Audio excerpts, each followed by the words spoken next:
Welcome back to Yas recipes. ഇത് നമ്മുടെ recipe മുട്ടയും മൈദയൊക്കെ വെച്ചിട്ടുള്ള ഒരു അടിപൊളി അമീർ പത്തിരിയാണ്.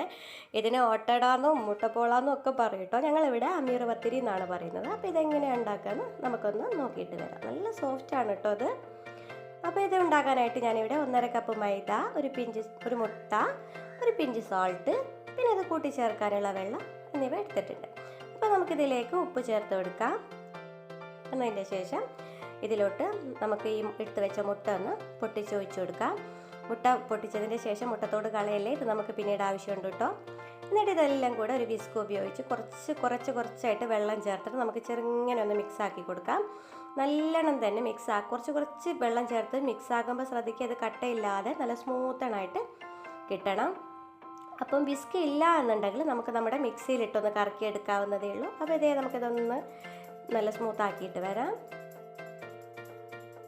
അപ്പോൾ ഇതേ എൻ്റെ ബാറ്ററി ഞാനിവിടെ നല്ല അടിപൊളിയായിട്ട് സ്മൂത്തായിട്ട് തന്നെ വന്നിട്ടുണ്ട്. ഞാൻ വിസ്ക് ഉപയോഗിച്ചിട്ടാണ് ചെയ്തിട്ടുള്ളത്. നല്ലോണം കട്ടയൊന്നും ഇല്ലാതെ നല്ല സ്മൂത്തായിട്ട് വന്നിട്ടുണ്ട്. ഇതേ ഈ ഒരു പരുവാണ് കേട്ടോ നമുക്ക് വേണ്ടത്. നമ്മുടെ ദോശമാവിൻ്റെ അത്രയും കട്ടി പരുവം വേണ്ട, അതിലും കുറച്ചുകൂടെ ലൈറ്റനായിട്ട്. പിന്നെ ഇതേ ഞാനിത് ചുട്ടെടുക്കാൻ വേണ്ടിയിട്ട് അതിന് വേണ്ടിയിട്ടുള്ള ചട്ടിയുടെ വെച്ചിട്ട് ഉണ്ടാക്കിയെടുക്കാം. ചൂടായതിൻ്റെ ശേഷം ഇതേ ഇതിലേക്ക് ഒരു തവി മാത്രം നമ്മുടെ ബാറ്റർ ഒഴിച്ചു കൊടുക്കുക. എന്നതിന് ശേഷം നമുക്കിത് മൂടി വെക്കാം കേട്ടോ. ഒന്ന് ആറിയതിൻ്റെ ശേഷം മൂടി വെക്കുക. മൂടി വെച്ചൊരു 30 സെക്കൻഡ് ആകുമ്പോഴേക്കും തന്നെ ഇത് റെഡിയാവും. അപ്പോൾ ഇതേ നമ്മുടെ അമീർ പത്തിരി നല്ല അടിപൊളിയായിട്ട് തന്നെ വെന്ത് വന്നിട്ടുണ്ട്. അടിക്കൊന്നും പിടിച്ചിട്ടില്ല. ഇനി നമുക്ക് അടുത്ത തവി ഒഴിക്കുന്നതിന് മുമ്പിട്ട് നമ്മൾ നേരത്തെ എടുത്ത് വെച്ച മുട്ട ഇതേപോലെ ഒരു തുണിയിൽ കിഴി കെട്ടിയിട്ട് ഈ ചട്ടിയിലൊന്ന് നമുക്കിങ്ങനെ ഉരച്ചു കൊടുക്കുക. അങ്ങനെ ആകുമ്പോൾ അടുക്കി പിടിക്കാതിരിക്കും. ഓരോ തവി ഒഴിക്കുന്നതിൻ്റെ മുമ്പും, അതായത് ഓരോ പത്തിരി ചുട്ടെടുത്തതിൻ്റെ ശേഷവും നമ്മൾ ഇതേപോലെ ഈ കിഴി കൊണ്ട് നമ്മുടെ ചട്ടി ഒന്ന് തുടച്ച് കൊടുത്താൽ പിന്നെ അടുക്കി പിടിക്കില്ല. ഇപ്പോൾ ഇതേ ഞാനിതൊക്കെ തുടച്ച് വൃത്തിയാക്കിയതിന് ശേഷം ഒന്നും കൂടി ഒരു തവി കൂടെ ഒഴിക്കുന്നുണ്ട്. ഇങ്ങനെ ഓരോന്നായിട്ട് നമുക്ക് ചുട്ടെടുക്കാം. നല്ല സോഫ്റ്റായിട്ട് തന്നെ വരും കേട്ടോ.